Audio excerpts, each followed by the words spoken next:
Hi, welcome to our next podcast on Mindful Careers by रूहानी Kohli. And आज का हमारा टॉपिक है कि अगर आप इंटरनेशनल एजुकेशन टारगेट कर रहे हैं तो एक स्ट्रॉन्ग एप्लीकेशन कैसे क्रिएट करें एंड स्कॉलरशिप्स के लिए कैसे अप्लाई करें। And our expert today has a lot of experience. He is an international education expert, 15 plus years of experience और 75 plus industrial certification। तो इससे ज्यादा एक्सपर्ट ओपिनियन आपको नहीं मिल सकता था गाइस।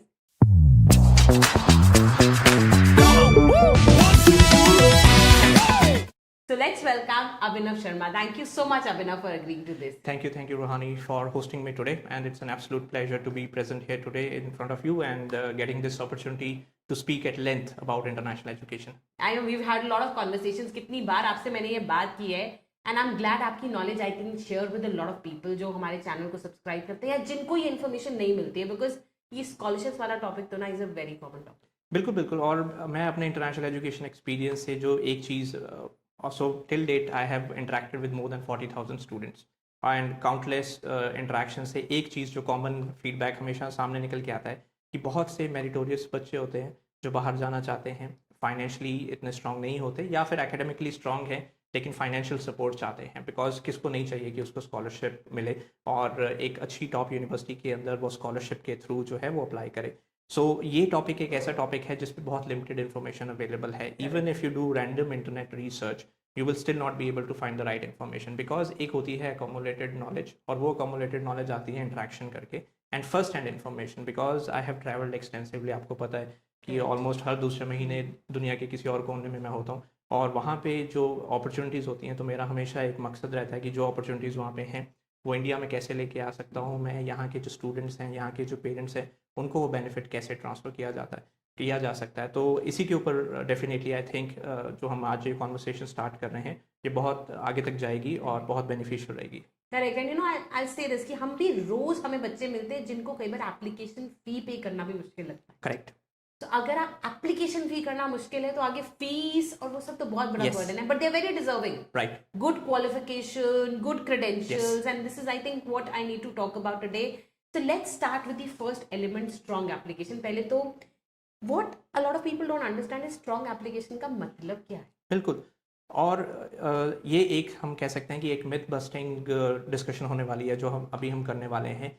देखो, एप्लीकेशन जो होता है ना, अगर हम बात करते हैं तो स्टूडेंट को लगता है, क्योंकि स्टूडेंट जो है वो दो तरह के, एक वो स्टूडेंट जो वेल इन्फॉर्म्ड है, वेल रिसर्च स्टूडेंट है, Correct. और एक वो स्टूडेंट है जो कि अभी इंडिया का एजुकेशन सिस्टम भी नहीं समझ पाया और अब उसको यूके जाना है, यूएस जाना है और कनाडा जाना है और उसको लगता है जी वहाँ पे भी ऐसे ही होने वाला है एंड एक सिंपल प्रॉस्पेक्टस लेंगे और एप्लीकेशन चली जाएगी और हमारी एडमिशन हो जाएगी, जबकि ऐसा कुछ भी नहीं होता है। और यहाँ मैं कैटेगोरिकली जो बात कर रहा हूँ, I am talking about the universities which are elite universities. So I am gonna speak about world's top 100, world top 200 universities. एक एप्लीकेशन पहले बनाना सीखते हैं, उसके बाद हम देखते हैं कि उसको कैसे हम स्ट्रॉन्ग बना सकते हैं ताकि जो आपके चांसेस हैं to get admitted into that university they should always remain high. Second, आप एक अच्छे प्रोग्राम में कैसे जा सकते हो, because I am gonna speak about जो अपकमिंग करियर्स हैं आज की डेट में, जो मैं खुद इन्फॉर्मेशन दे रहा हूँ स्टूडेंट्स को, बिकॉज हम इंडस्ट्री 4.0 की बात कर रहे हैं। इंडस्ट्री 1.0 अभी रिसेंटली एक मैंने इवेंट होस्ट किया था जहाँ पे we were talking about industry 1.0, 2.0, 3.0। तो 18th century, 19th century, 20th century और अब 21st सेंचुरी, जहाँ हम बात कर रहे हैं artificial intelligence, IoT, big data, machine learning. अब जब ऐसे प्रोग्राम्स के आप एप्लीकेशन बनाते हो, you just can't do an ordinary work. आपको बहुत हाई लेवल की इन्फॉर्मेशन चाहिए, वेल रिसर्च एप्लीकेशन बनानी पड़ती है। किसी भी एप्लीकेशन के 3 फंडामेंटल कंपोनेंट्स होते हैं। So one is your academic, second is your English proficiency and third is your citizenship information which is basically passport. कैसे पता चलेगा कि आप एक इंडियन सिटीज़न हैं, कैसे पता चलेगा कि आप अफ्रीका से आ रहे हैं, कैसे पता चलेगा कि आप लैटिन अमेरिका से हैं, बिकॉज एप्लीकेशन प्रोसीजर्स वेरी करते हैं। और अगेन ये भी बहुत बड़ा एक आई वुड से मिथ है और इन्फॉर्मेशन बहुत ज़रूरी है इस टॉपिक पे बात करने के लिए कि जो आपकी कंट्री ऑफ रेजिडेंस है वहाँ से भी एप्लीकेशन प्रोसेसेस जो हैं वो चेंज होते हैं। So when you are in the UK applying to a UK university as a UK citizen versus an Indian citizen applying to a UK university, there is whole lot of difference. आपकी categories अलग हैं, आपके application forms अलग हैं, आपके procedures अलग हैं। सो ये इस इन्फॉर्मेशन पे हम और बात कर सकते हैं। तो थोड़ा इसी पे अगर हम डीप डाइव करें, how does it vary if you are applying in your own country, for example हम यूके, ऑस्ट्रेलिया, उनके रेजिडेंट के वर्सेस एज एन इंडियन हमें क्या क्या प्रोटोकॉल्स एक्स्ट्रा फॉलो करनी पड़ेंगी, क्या क्या चीज़ें हमारी एप्लीकेशन में होनी चाहिए ताकि एक्सेप्टेबिलिटी रेट बेटर रहे एंड ऑफ कोर्स आगे स्कॉलरशिप वगैरह के चांसेस भी बने, तो क्या चीज़ें चाहिए? सो सबसे बड़ा कंपोनेंट तो है रूहानी एकेडमिक इक्वलेंसी। ठीक है, अब आप इंडिया में पढ़ रहे हो, अब आप India has diverse education systems. अगर हम एक हाई स्कूल के बच्चे की बात करें तो वो पंजाब बोर्ड से भी आ सकता है, वो स्टेट बोर्ड से आ सकता है, वो सीबीएसई से आ सकता है, ICSE, then there is IB and then there is Cambridge. So इतने सारे जब आपके पास एकेडमिक बोर्ड्स हैं, और अगर मैं चांसलर हूँ या डीन ऑफ एडमिशन्स हूँ एक यूके यूनिवर्सिटी का, तो मैं एक इंडिया जैसी कंट्री के अंदर 6 बोर्ड्स हैं और उन 6 बोर्ड्स में कम से कम भी 2 मिलियन बच्चे हैं जो कि हर साल पास आउट हो रहे हैं। सो जो परमुटेशन कॉम्बिनेशन है वो बहुत हाई है। तो अब सबसे फंडामेंटल डिफरेंस यहीं पे स्टार्ट हो जाता है। तो हर एक यूनिवर्सिटी ने एक इक्वलेंसी टेबल सेट किया होता है इंटरनली, जहाँ पे उन्होंने एक इक्वलेंस रखा होता है कि अगर आप स्टेट बोर्ड से आ रहे हो, this is the percentage we need. If you are coming from a country board, this is what we need. If you are coming from IB, International Baccalaureate, out of 40 और 45, this is what we need. अगर आप Cambridge से आ रहे हो, आप ए level से आ रहे हो, तो क्या परसेंटेज चाहिए। तो सबसे पहले तो होती है एकेडमिक इक्वलेंसी। सो हर एक वेबसाइट पे एडमिशन रिक्वायरमेंट के अंदर हर एक यूनिवर्सिटी ने सेट किया होता है और विजिबल होता है सब बच्चों को कि इंडिया से अगर आप इन बोर्ड से आ रहे हो, this is what is the threshold. तो वो जानना बहुत ज़रूरी है। तो Abhinav, this is the another question that I asked. जैसे आप बोल रहे थे कि किस कंट्री से अप्लाई कर रहे हो, एज अ रेजिडेंट रिक्वायरमेंट्स अलग है, if you are applying from different country requirements अलग है। तो सबसे बड़ा इसमें क्या डिफरेंस रहता है या क्या क्राइटेरियाज रहते हैं? सो फंडामेंटली रूहानी सबसे पहले डिफरेंस जो आता है वो एकेडमिक्स में आता है। So if I speak about India, so India is a land of diversity, so we have different education boards. We have state boards, we have national boards, we have IB, we have Cambridge, we have open school as well. तो हर एक board का academic curriculum अलग है, marking schemes अलग हैं, उनके scales different हैं। कोई बोर्ड जो है वो 45-40 के स्केल पे चलता है, कोई 100 की परसेंटेज पे चलता है, कोई जीपीए पे चलता है। So how does a UK university और अ यूएस यूनिवर्सिटी नो कि आपकी इक्वलेंसी कितनी बनेगी? बिकॉज आप कंपेयर कैसे करोगे कि इसका 65% उसके 65% के साथ मैच करता है। तो उसके लिए एकेडमिक इक्वलेंसीज होती हैं, जिसमें बहुत सारी स्टेट ऑर्गेनाइजेशंस जो होती हैं और इवन ग्लोबल कंजोर्शियम्स होते हैं जिन्होंने एक इक्वलेंसी टेबल बनाया होता है कि जिस पे ये डिसाइड होता है कि अगर आप एक्स वैल्यू से आप एक्स कंट्री से आ रहे हैं, तो आप जिस डेस्टिनेशन में जा रहे हैं तो वहाँ पे उसकी क्या इक्वलेंसी बनेगी। तो यही सबसे बड़ा डिफरेंस आ जाता है कि एक यूके यूनिवर्सिटी या फॉरेन यूनिवर्सिटी के पास वो इक्वलेंसीज होती हैं जिससे वो मेजर करते हैं कि when you applying from CBSE तो आपको इतने परसेंटेज थ्रेशोल्ड चाहिए। और ये जो इन्फॉर्मेशन होती है ये कम्प्लीटली विजिबल होती है, ट्रांसपेरेंट होती है। स्टूडेंट्स को ये वरी करने की ज़रूरत नहीं है कि मेरे को किसी के पास स्पेशली जाना है। आप उस यूनिवर्सिटी में जाइए, अपना एडमिशन रिक्वायरमेंट्स के सेक्शन में जाइए, अपना कंट्री सेलेक्ट करिए इंडिया, और आपको कंप्लीट इन्फॉर्मेशन मिल जाएगी। ऑन दी कॉन्ट्रेरी, अगर मैं एक यूके सिटीजन हूँ या मैं रेजिडेंट हूँ वहाँ का, तो मैं क्योंकि यूके एजुकेशन सिस्टम में पढ़ा हूँ, तो मेरी इक्वलेंसी ऑलरेडी बाय डिफ़ॉल्ट वहाँ पे है। सो मुझे अपना करिकुलम और ट्रांसक्रिप्ट सीधे यूके यूनिवर्सिटी को प्रोवाइड करने हैं। यहाँ पे एकेडमिक्स का डिफरेंस आ जाता है। सेकंड जो चीज़ है वो है इंग्लिश प्रोफिशिएंसी। एक यूके में पढ़ा हुआ बच्चा already he is studying in an English medium environment, I may not be studying in an English speaking environment, और लैंग्वेज बहुत बड़ा बैरियर है इंडियन स्टूडेंट्स के लिए। और इंडिया में फिर अगेन डाइवर्सिटी आती है। फॉर एग्जांपल, एक स्टूडेंट जो टियर 1 मेट्रोपॉलिटन सिटी से आ रहा है, दिल्ली मुंबई, वर्सेस जो मेरे पास आ रहा है भुवनेश्वर से, वर्सेस जो मेरे पास आ रहा है रायपुर छत्तीसगढ़ से, वर्सेस मेरे पास कोई आ रहा है सिलीगुड़ी असम से, हर एक के रिसोर्सेज अलग हैं, वहाँ का एनवायरनमेंट अलग है, एक्सेंट्स अलग हैं, एक्सेस टू टेक्नोलॉजी अलग है, तो वहाँ पे बहुत डिफरेंसेस हैं। तो इंग्लिश लैंग्वेज प्रोफिशिएंसी की मार्केट इंडिया में बहुत बड़ी मार्केट है। इंडिया में बहुत सारे जो हैं स्टैंडर्डाइज टेस्टिंग एजेंसीज ऑपरेट करते हैं, चाहे वो आइल्स है, चाहे वो ईटीएस है, टोएफल या फिर पियर्सन है। तो यहाँ पे भी बहुत डायनेमिज्म इन्वॉल्व है। बिकॉज क्यों? क्योंकि आइल्स है बैंड 9, अगर टोएफल है तो आपको आउट ऑफ 120 स्कोर करना है, अगर पियर्सन है तो आपको 90 आउट ऑफ स्कोर करना है। तो हाउ डू यू डिफरेंशिएट कि 90 में से इतने हैं तो वो आइल्स इतना बनेगा, और अगर टोफल में से 105 आउट ऑफ 120 तो इतना आइल्स होगा, या what ever is the English proficiency. तो उसमें भी यूनिवर्सिटीज़ ने इक्वलेंसी टेबल सेट किए होते हैं which are globally agreed upon कि ये अगर आपका स्कोर है तो इतनी इक्वलेंसी बनेगी। Again, a UK citizen would not have to usually go through all this process. He from day one is in an English speaking environment. तो ये दूसरा डिफरेंस आ जाता है। तीसरा होता है नेशनैलिटी। नेशनैलिटी आपका पासपोर्ट। मैं एक इंडियन स्टूडेंट हूँ, इंडिया का रेजिडेंट हूँ, इंडिया का सिटीजन हूँ, तो मैं इंडिया का पासपोर्ट लेके अप्लाई कर रहा हूँ, तो मेरे को वीज़ा चाहिए होगा। यूके वाले को तो वीज़ा नहीं चाहिए, और अगर मुझे वीज़ा चाहिए तो उससे पूरा जो प्रोसेस है वही चेंज होता है। रीज़न कि मुझे अब स्टूडेंट वीज़ा अप्लाई करना है, उसका एक सर्टेन प्रोसेस है, उसके सर्टेन डॉक्यूमेंट्स हैं, सर्टेन रिक्वायरमेंट्स है, उसका एक सर्टेन टाइम फ्रेम है। देन एडमिशन डेडलाइंस हैं। वो इंटरनेशनल स्टूडेंट्स की अलग हैं, डोमेस्टिक की अलग हैं। उन डेडलाइन से पीछे अगर एक स्टेप आते हैं, देन मेरी इंग्लिश प्रोफिशेंसी की डेट्स हैं। तो करते करते ये पूरा जो विंडो बन जाता है, एक इंटरनेशनल स्टूडेंट को 6 से 12 महीने की विंडो एडवांस में लेके चलनी पड़ती है from the date he wants to start, which is very very different from the student who is already in the country. So of course, so anybody जिसको प्लान है बाहर जाने का तो आइडली शुड स्टार्ट अर्ली। वो last deadline की wait अगर करेंगे तो फिर visa will not be granted, and I think even then visa में भी उनकी जेन्युइननेस भी थोड़ा सा क्वेश्चन में आ जाती है। Am I right? So जो वीजा ऑफिसर्स होते हैं, because I usually have a lot of conversations with the embassies, diplomats. So fundamentally जो सबसे बड़ा myth यहाँ पे भी है कि मैं तो जी लास्ट मोमेंट तक वेट करूंगा, आराम से अप्लाई करते हैं, 1.5 महीना पहले अप्लाई करते हैं, अभी सितंबर जाना है तो जुलाई में अप्लाई करेंगे, अगस्त फर्स्ट वीक में अप्लाई करेंगे। So there is a heads up, things have changed drastically. So over the last 10 years जो मैंने पर्सनली देखा है, कई बार हम कनाडा का वीज़ा अप्लाई करते होते थे 1 महीना 1.25 महीना पहले, तब भी वीज़ा जो है आराम से 5 या 10 दिन में आ जाता था। और आज कई बार ऐसे भी सिनेरियोज होते हैं when you have to apply 6 months in advance. Okay. So my fundamental request to every student, every parent out there is that you must start preparing for international education at advance. आप 12th के exam दे के ये decide नहीं कर सकते कि मेरे को बाहर जाना और आप सोचो कि मैं 3 महीने बाद एक अच्छी यूनिवर्सिटी में चला जाऊंगा। एक डिसेंट, जिसकी मैं बात कर रहा हूँ, वर्ल्ड टॉप 100 टॉप 200 इंस्टीट्यूशन में जाने के लिए आपकी प्लानिंग कम से कम 18 महीने की है। उससे नीचे की प्लानिंग नहीं है। और उसके अंदर सारे कंपोनेंट्स है, उसके अंदर आपका एकेडमिक्स है, उसके अंदर आपकी इंग्लिश प्रोफिशिएंसी है, उसके अंदर एप्लीकेशन के बाकी कंपोनेंट्स हैं, देन लास्टली वीज़ा है, और उसके बाद भी एक स्टेप है which is the pre departure, which involves your accommodation, other arrangements, logistics. So planning all this holistically needs good 1.5 year. Which I completely agree. The tests वगैरह तो आपको 11th में दे देने चाहिए if you want to go after 12th, I'm assuming. Yes. And when should they apply?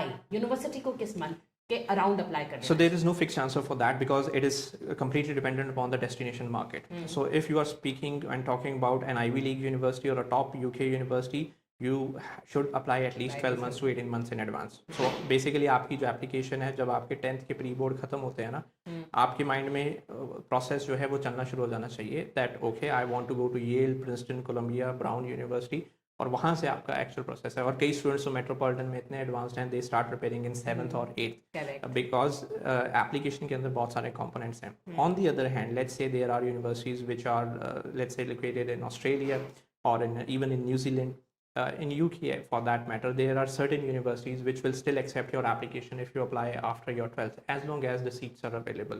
Okay. So there is no fixed answer, but generic statement would be that higher the rank of your university, earlier you should apply. And then there are specific deadlines. So there is an early admission deadline, then there is a rolling admission deadline, and then there is the last acceptance deadline. तो अगर आप application scholarship के साथ expect कर रहे हो, scholarship की एक स्पेसिफिक डेडलाइन है, क्योंकि यूनिवर्सिटीज़ जो एप्लीकेशन प्रोसेस करती हैं, most of them they process in a pooling manner, so they have a fix date. Let's say कि अगर सितंबर 25 की मैं बात कर रहा हूँ, जो अगले साल का फॉल इनटेक है, उसकी एप्लीकेशन की अच्छी यूनिवर्सिटीज़ की डेडलाइन इस साल की 15 नवंबर है, ठीक है। सो आप खुद सोच सकते हो कि 10 महीने पहले वो एप्लीकेशन क्लोज कर देते हैं। उसका एक ही पर्पज़ और रीज़न होता है कि 15 नवंबर तक they will collect let's say 10,000 application against 200 seats. So from those 10,000 they have to now select 200 best students. That entire process is a journey for which they will take 5 months. तो जो deadline 15 नवंबर की है, उसका outcome आता है अप्रैल में या मई में, जब स्टूडेंट का 12th का रिजल्ट आता है। सो इसीलिए जो अगेन एक मिथ होती है स्टूडेंट्स को कि मेरा तो 12th की मार्कशीट नहीं है, मैं कैसे अप्लाई कर सकता हूँ, you have to start, and उसका भी हम प्रोसेस डिस्कस कर सकते हैं। So my recommendation, again, it all boils down to first of all you have to do backward calculation. You have to select which university you want to apply based upon their deadlines. You should prepare, but as long as you are starting from 18 months to 24 months in advance, you should be good for any decent university or good university. So Abhinav, we talked about education and so many boards, CBSE, IB. Is there any preference? अच्छी universities की किसी board के लिए preference ज़्यादा, किसी, क्योंकि बहुत बार parents ये सोचते हैं कि हम IB से CBSE में शिफ्ट करें कि CBSE से IB में शिफ्ट करें। 11th 12th में this is a very genuine question we come across. So I would not use the word preference, but I would say there are advantages of certain boards. Okay. And the advantages, they depend upon the exposure level. Okay. Because IB definitely gives you exposure to international curriculum. IB definitely gives you exposure. There are certain excursions, there are certain exchange programs. So it all boils down to that individually as a student, as a parent, what level of exposure you want to get and how early you want to get. Okay. ठीक है. So I would not, so universities they do not prioritize or give preference as such, but definitely holistically when you apply it to a foreign institution, they see the application as a package. They do not see, India की तरह नहीं है कि आपके 100 में से 99 number है तो आप बेस्ट हो. ठीक है, वो एक कंपोनेंट हो सकता है, बट ओवरऑल देखा जाएगा कि आप लीडरशिप स्किल्स आपके कितने अच्छे हैं, आपके एकेडमिक स्किल्स कितने अच्छे हैं, have you been an active participant in athletics और sports, have you done anything which has contributed to the society, have you done voluntary activities. तो पूरी एप्लीकेशन एक पैकेज की तरह होलिस्टिकली देखी जाती है. उसमें different boards they do play a different role, because state boards में हो सकता है कि शायद उतना एक्सपोजर या अलग फॉरेन ट्रिप्स बच्चे ने ना करी हो. ठीक है, IB के अंदर they are learning from foreign authors, they are getting guest lectures, they are travelling to different countries. Similarly Cambridge, so the curriculum is designed by the University of Cambridge, so you have different components. Correct. So in a nutshell, it is advantageous to study in a foreign curriculum, but at the same time, if you do not perform well in a foreign curriculum, you are as good as nothing. All right. So it's about doing well in your curriculum and also about the exposure कि आप other elements क्या depict कर पा रहे हो अपने application में. So for example, whatever you've done outside the classroom also plays a very significant role. 100%. So within India, probably आज की डेट में जैसे मैं बात कर रहा था, liberal education is now picking up in India. Correct. Liberal education as a concept is ages old. मतलब ancient Greek civilization के अंदर liberal education होती थी, जहाँ पे मैथमेटिक्स के साथ वो एस्ट्रोनॉमी और म्यूज़िक भी सिखाया करते थे. ऐसे कॉम्बिनेशन आज की डेट में इंडिया में नहीं है. अगर मैं बोलूँ कि मुझे म्यूज़िक के साथ फिजिक्स सीखनी है, there is rarely any university that will give me a combination of major minor in that sense. But that has always been a concept and a component in the West. अब उसी के base के ऊपर ये चीज़ें सब जो हैं applications and these I would say holistic approach is built upon. क्यों application holistically देखी जाती है? Because they do not want a kid in the classroom who is just good at rote learning. कि वो सिर्फ component पढ़ के बाहर जो है, बाहर your education is kept aside. What you bring to the table is seen first. ये प्रॉब्लम है, क्या आप इसको सॉल्व कर सकते हो? Are you carrying these certain skills? Are you carrying these many interpersonal skills? Are you able to communicate? Are you able to solve the problem effectively? It does not matter much that you score 99.5 out of 100. अगर आप उसको apply नहीं कर सकते real world के अंदर, then it's useless. So अगर आपने ठान लिया कि मुझे बाहर जाना है, तो आपके 12th में से -4 साल करके 8th onwards, चाहे आप मॉडल यूनाइटेड नेशंस कर रहे हो, चाहे आप रेड क्रॉस सोसाइटी के साथ काम कर रहे हो, चाहे आप डिप्लोमेटिक लेवल पे काम कर रहे हो किसी के साथ, या even you are advocating charity, you are working with NGOs, you are good at sport, you are good at music, you are good at oratory skills, you are very good speaker. किसी एक particular skill को पकड़ो और उसको develop करो, and then you go into your grade 11 and grade 12 along with academics. Academics still play an important part. You can't apply with maths 33. Correct. And there is a minimum requirement जो तो आपको sacrifice करनी पड़ेगी. And correct me if I am wrong कि ये requirement भी country to country फर्क रहती है. जैसे UK plays a very very gives a huge weightage academics को. यूएस में it's a complete picture, a more comprehensive picture, and Australia has a different perspective. Am I correct here? And थोड़ा सा इस पे if you could share some light. So again, source and destination, the permutation combination. So let's say there are 197 countries. So 197 countries का vice versa combination होता है कि अगर एक नाइजीरिया का बच्चा यूके अप्लाई कर रहा है, उसकी रिक्वायरमेंट्स अलग हैं. इंडिया का बच्चा जब यूके अप्लाई करेगा, उसकी रिक्वायरमेंट्स अलग हैं. जब एक सेंट्रल यूरोपियन कंट्री का बच्चा यूके अप्लाई करेगा, वो यूरोपियन यूनियन का पार्ट है, वो जब यूके जाएगा उसकी रिक्वायरमेंट्स अलग हैं. So again, there is no fixed answer to that, but definitely we are sitting in India, we are talking about Indian students. So academic percentage does play a great role, and UK usually has UCAS, which is their central application service.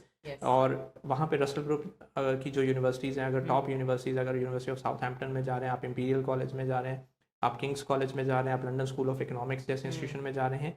So again, it's similar in the way that you must score a certain GPA, which is like elite of the elite. Plus, you have very strong English communication skills, and then you have a holistic application. You have a very good personal statement. You have been able to describe yourself that why I want to go to London School of Economics, and why this particular international relations program, why I want a bachelor's from the UK, and what exactly I'm looking forward to do after completing my bachelor's degree. So these things have to be clear at the age of 18 or 17 itself when you are applying to a foreign university.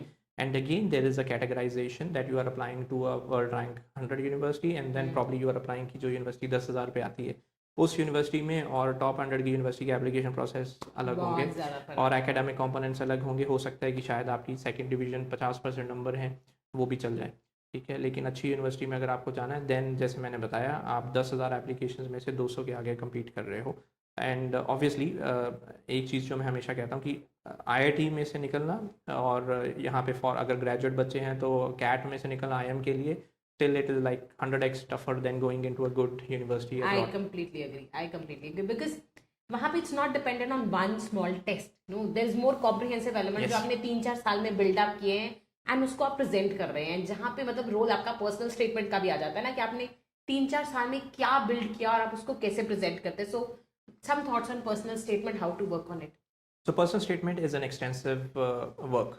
पहली बात Correct. तो ये personal statement में ऐसे नहीं है कि मैं Thanks for saying that because अब चैट जीपीटी के जमाने में लोगों को तो लग रहा है it's about a prompt and everything is written. हाँ, so चैट जीपीटी चलाने के लिए भी इंटेलिजेंस चाहिए बिल्कुल and so artificial intelligence needs intelligence. तो जो हम आर्टिफिशियल इंटेलिजेंस की हिंदी में अगर बात करें ना, कृत्रिम बुद्धिमत्ता, सो ये मैंने किसी को पूछा था, मैंने कहा एआई कहते हो, इसका हिंदी क्या होता है? तो लोगों को वही नहीं पता, ठीक है। सो कृत्रिम बुद्धिमत्ता, मुझे भी नहीं पता है। हाँ, तो कृत्रिम बुद्धिमत्ता के लिए भी बुद्धिमत्ता चाहिए होती है, ठीक है। तो उस बुद्धिमत्ता के लिए आपको अपने ऊपर काम करना पड़ेगा, ठीक है। सो अगर चैट जीपीटी है, चैट जीपीटी हम भी यूज़ करते हैं, लेकिन प्रॉम्प्ट इंजीनियरिंग बहुत पीछे आती है, ठीक है। यूनिवर्सिटी एसओपीज अगर आप हार्वर्ड और आई वुड से जो अच्छी आईवी लीग यूनिवर्सिटीज़ हैं, अगेन चलो हम मीडियम रैंक यूनिवर्सिटीज़ की भी बात कर लें, a good SOP is not more than 1.5 page. Correct. अब एसओपी चाहिए क्यों? एसओपी इसलिए चाहिए कि अब जैसे मैं और आप इन पर्सन बात कर रहे हैं, आप मेरे से डायरेक्ट क्वेश्चन पूछ पा रहे हैं and I am answering you. So let's suppose that this is the dean of admissions and this is the faculty of engineering, और आप एक स्टूडेंट हो जो इंडिया में बैठे हो, लेट्स से आप चंडीगढ़ में बैठे हो, and now how do you explain and justify your entire academic journey from class 1 to class 12th, and now why do you want to come to my university, why do you want to be an engineer, what exactly you want to do after becoming an engineer?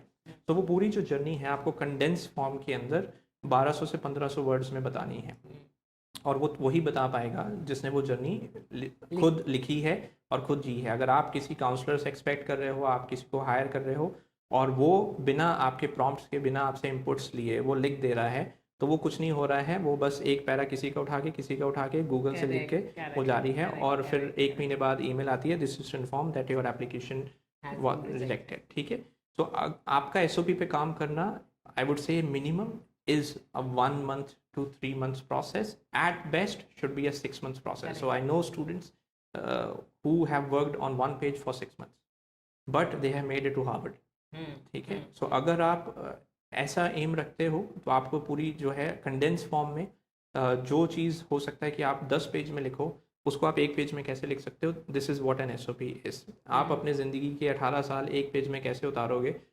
This is what an SOP is. और बहुत extensive काम जाता है, and I do not recommend ChatGPT से आप prompts ले सकते हो, you can get an idea, you can get grammar checked, you can get vocabulary checked, you can get I would say alternatives. For example, आपको vocabulary अगर आपकी इतनी strong नहीं है और आपको एक पर्टिकुलर वर्ड की रिप्लेसमेंट चाहिए, आप रिप्लेस कर सकते हो। आपने सेंटेंस लिखे हैं 3, आपको कंडेंस फॉर्म में आइडियाज चाहिए कि उसको एक में कैसे लिखना है विद यूजिंग हायर और heavier vocabulary, you can do it because this is what the difference is in IELTS as well. So let's say there is an IELTS kid who has 5.5 or 6 bands versus an IELTS 9, क्योंकि वो बोलेगा जी I want to interrupt you, and दूसरा बोलेगा I want to interject, ठीक है। सो interrupt और interject वाले में ही डिफरेंस है, और वहीं पे एसओपी देखी जाती है, how beautifully you have explained your journey, and again 360 degree, do not showcase yourself as a geek, okay, showcase yourself as a whole individual, and this is what I would add here.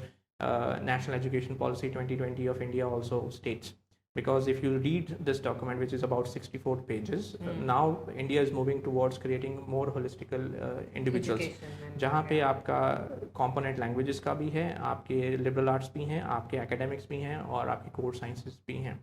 So definitely, again in a nutshell, SOP is the lifeline of your application. So हमेशा application कई बार उल्टी check होती है, उल्टी in the sense कि पहले SOP उठाई जाती है, भूल जाओ कि आप क्लास के टॉपर थे, वो साइड हो जाएगा। कई बार SOP पहले उठाई जाती है, और SOP ही अगर आपकी कॉपी पेस्टेड है, ठीक है, जो मनदीप ने लिखा है वही संदीप ने लिखा है, जाएंगे। क्योंकि मनदीप और संदीप ने इकट्ठे लिखा है। हाँ, तो वो नहीं चलेगा।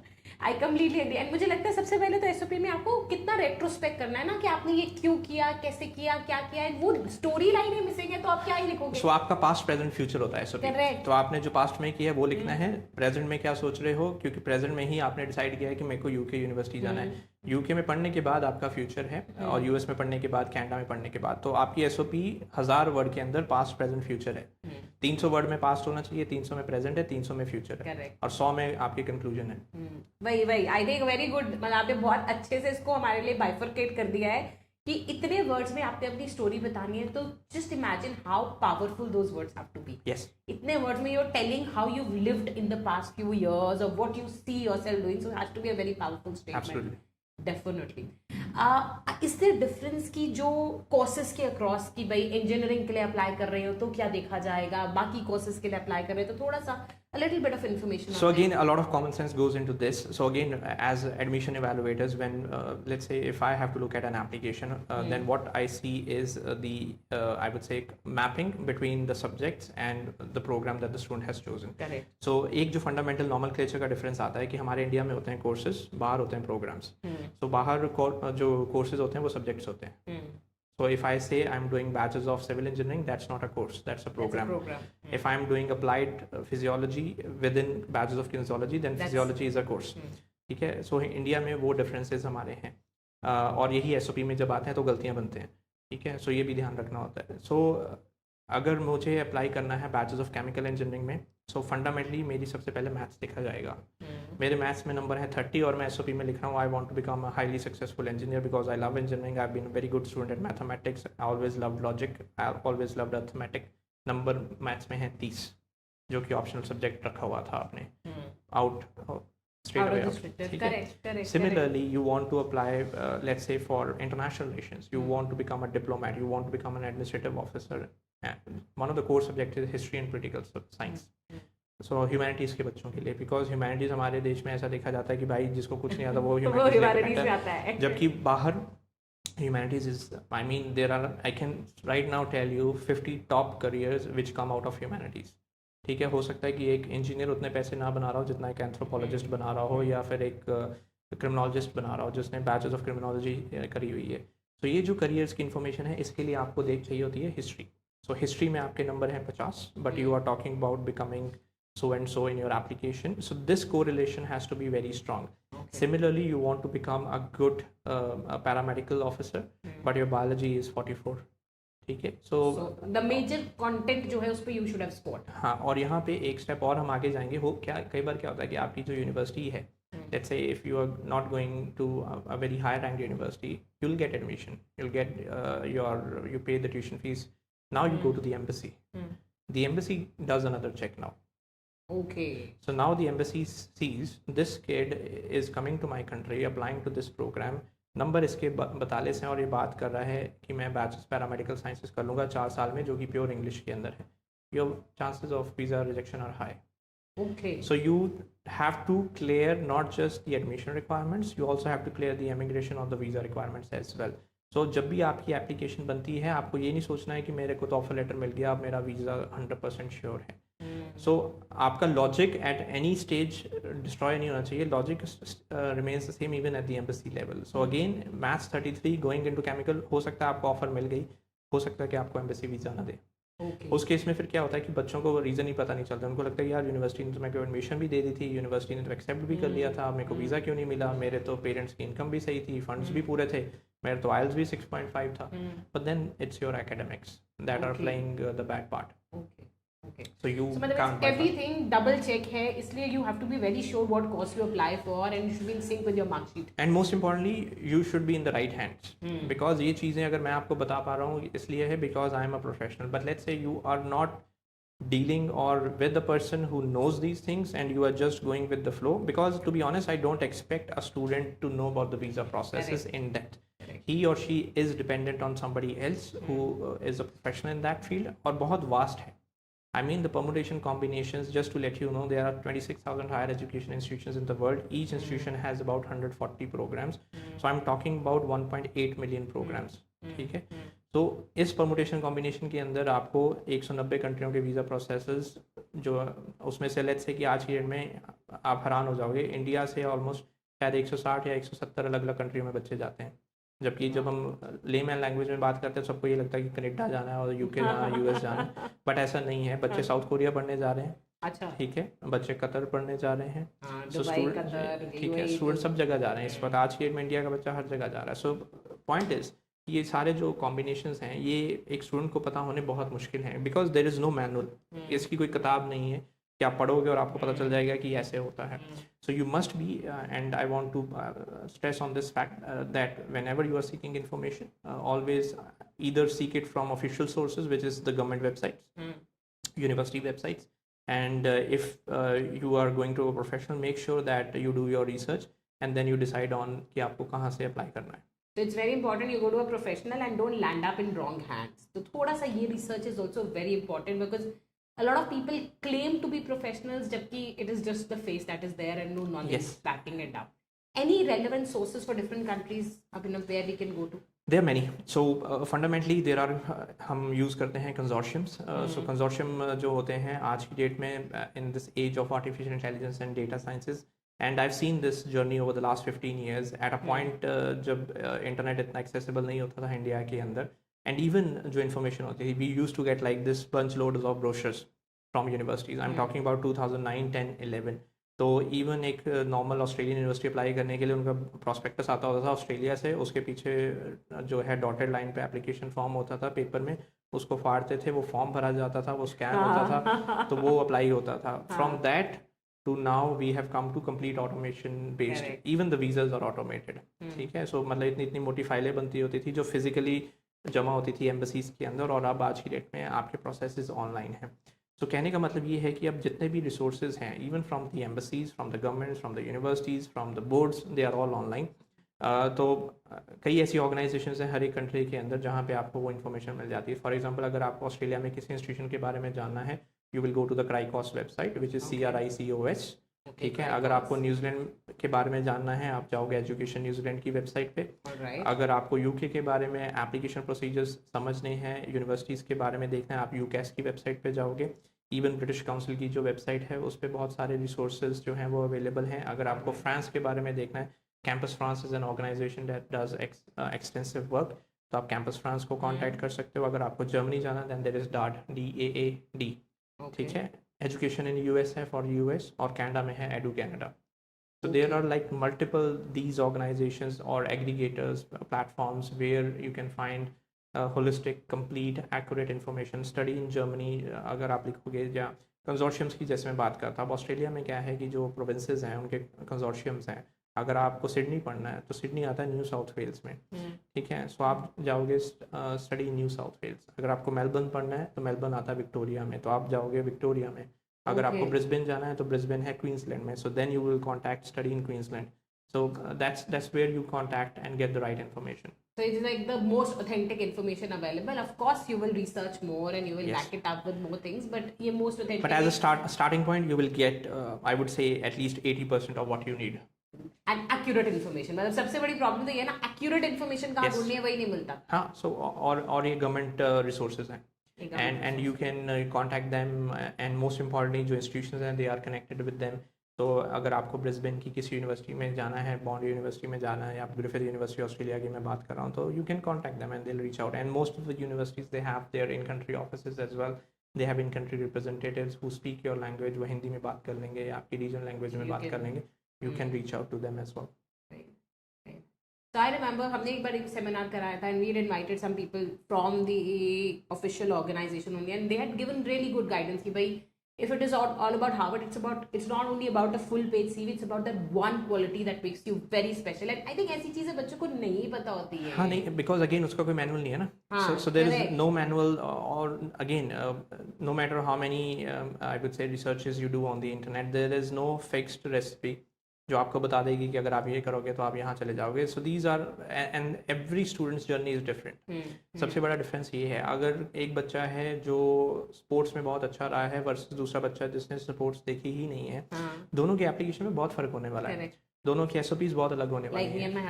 जिसने स्पोर्ट्स कभी नहीं देखे, and he's been a family of players, तो होता है। so वहीं पे सारा डिफरेंस होता है। Correct, सो correct. अगेन उसको आप हाईलाइट कैसे करते हो, आप उसको उसका जो पोर्ट्रेल एप्लीकेशन का वो कैसे है, lot of difference there is.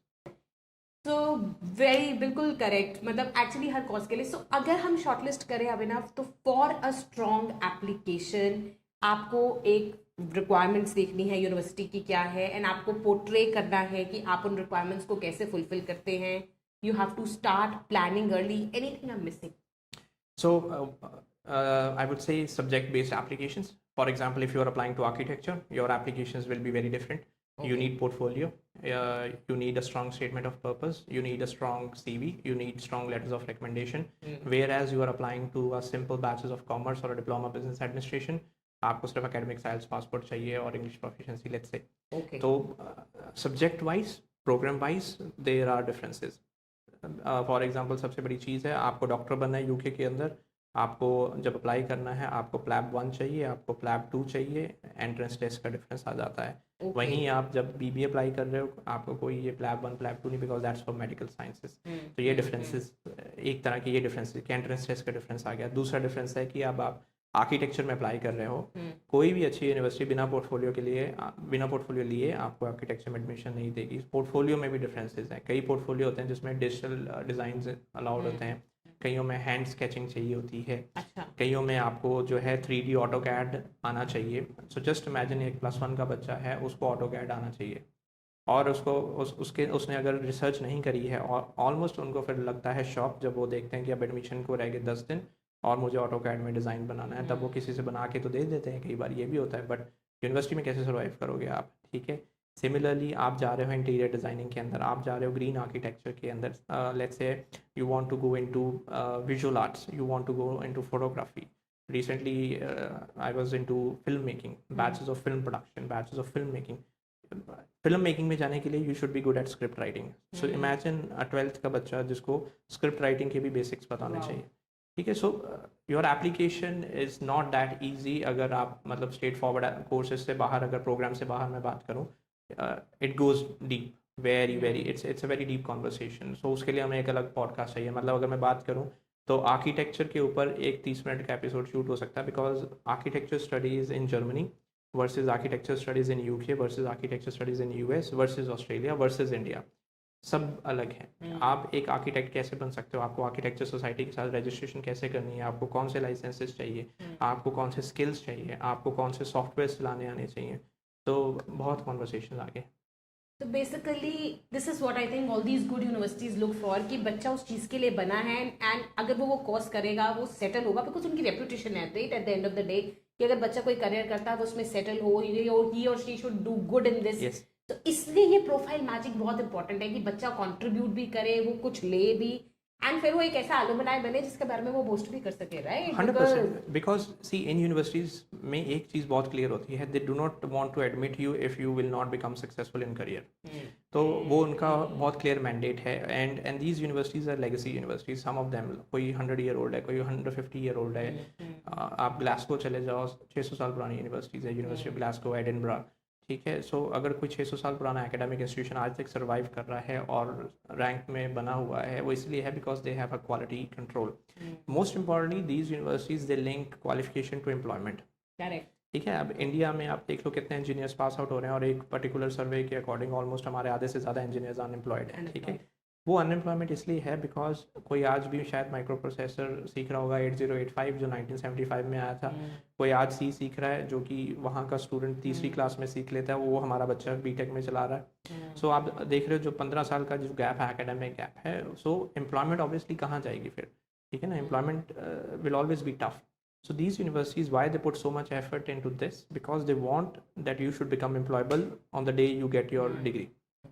Because they do not want you to roam around unemployed. हाँ, unless student नहीं skills नहीं सीखे तो उसमें because their I would say resources, facilities, they are top notch. They give you the best of the best facilities they have, and most of the times they are completely free of cost. They give you exposure. They take you to career fairs. They take you to industry fairs. They have career development cells, CDCs होते हैं universities के अंदर, resume कैसे लिखना है, interview में कैसे बैठना है, सेकेंड ईयर से ही एक्टिविटी स्टार्ट हो जाती है. Correct. तो ऐसी जो सारी चीज़ें हैं अगर स्टूडेंट उसको अच्छे से यूटिलाइज करे तो अगेन गोज बैक, जब आपने सोच लिया कि मुझे बाहर जाना है, so this journey is now your next 6 to 8 years journey till you reach a certain threshold in your life. So of course you have to be prepared. In short, you have to prepare, you have to plan, and you have to map. और ये mapping अगर आप right करोगे, then you'll be able to also, everybody will be able to draft the right career for themselves, which Correct. is very important. So thank you so much, Abhinav. This has been such a thorough discussion. It always is with you. But हमारे 2-3 podcast मुझे लगता है online करने पड़े. हमारे बहुत सारे topics हैं जो आपके साथ हमें छेड़ने पड़ेंगे, specially scholarships, bursary. You've been telling me a lot about that also. So थोड़ा time whenever you're not traveling और spare करिएगा. But till then, anything I'm missing that आपको लगता है? So I think a very good comprehensive conversation today. But जैसे मैंने बोला, ये endless discussion है. इसका मतलब एक टॉपिक के अंदर से आपके 5 टॉपिक और निकलेंगे. So scholarships के बारे में मैं थोड़ा सा बताता हूँ before we conclude. So scholarships definitely my endeavor, my personal endeavor always is कि अगर मुझे दिख रहा है कि student worthy है, deserving है, doesn't matter to be honest कि financially कैसे है, लेकिन अगर वो scholarship के लिए eligible हैं, then it's my endeavor to tell them, guide them on how to get a good scholarship. Very good. And especially there are many scholarship opportunities available, चाहे वो गवर्नमेंट ऑफ इंडिया की तरफ से हैं, चाहे वो यूनिवर्सिटीज़ की तरफ से हैं, इवन जो स्टैंडर्डाइज टेस्टिंग एजेंसीज हैं वो भी कई स्कॉलरशिप एवेन्यूज चलाते हैं. देन देयर आर NGOs जो इंडिया में स्कॉलरशिप्स के एवेन्यूज प्रोवाइड करते हैं. So there are resources available on the internet जहाँ पे आप डिफरेंट स्कॉलरशिप्स के बारे में रिसर्च कर सकते हो. ऑस्ट्रेलिया में ऑस्ट्रेलियन एंडेवर स्कॉलरशिप होती है, Australian post graduate research award होता है. UK में there are many scholarships which are part of a university. For example president scholarships होती हैं, स्पोर्ट्स बेस्ड स्कॉलरशिप्स होती हैं, और कई ऐसी स्कॉलरशिप्स होती हैं जिसमें आपकी पूरी ट्यूशन फीस कवर्ड होती है, और I would say rather than funding available होती है जहाँ पे आपकी पूरी tuition fees is covered, your living cost is covered, your incidental let's say your electricity, your internet bill is covered, and sometimes even to the extend your air fare is covered. That primarily happens in the case of research applicants. So if you are very good at research, I'm talking about students who have completed bachelor's in India और वो masters of research के लिए जाना चाहते हैं, PhD के लिए जाना चाहते हैं, and I have sent students जो कि टॉप नॉच रिसर्च जिन्होंने करी है फील्ड्स के अंदर, और ये रिसर्च अगले 25 साल में सोसाइटी के लिए काम आने वाली है. सो उनके 2-2 लाख, $1 लाख, $1.5 लाख ये फंडिंग मिलती है, और लिटरली मिलती है, and it's not rocket science, doable है. एक जेन्युइन बच्चा अपने पूरे एफर्ट्स अगर डालेगा तो 60 लाख, 70 लाख, 1 करोड़, 1.25 करोड़ की स्कॉलरशिप होती है. तो उस पर हम और डेफिनेटली बात कर सकते हैं अगले पॉडकास्ट में. Definitely, because a lot of sources and everything, I'll definitely like a lot of information with this. But thank you so much. I think it has been a great discussion, and we've been able to point out a lot of things जो एक बच्चे को देखनी चाहिए अगर बच्चे university में पढ़ना चाहता है. तो अगर टॉप 200 टारगेट करना है तो काम भी उस लेवल का करना पड़ेगा. बिल्कुल. नहीं तो there are options available without that, तो फिर या तो वो टारगेट करो, because they are preparing you for a career, and to prepare for a career, effort is much more than just 100%. Getting into a college. Yes. Thank you so much. If you have any more queries और आप चाहते हैं हम उसको touch करिए, please leave your comments below, and do subscribe to us if you want further information and further such podcasts from us. Thank you so much.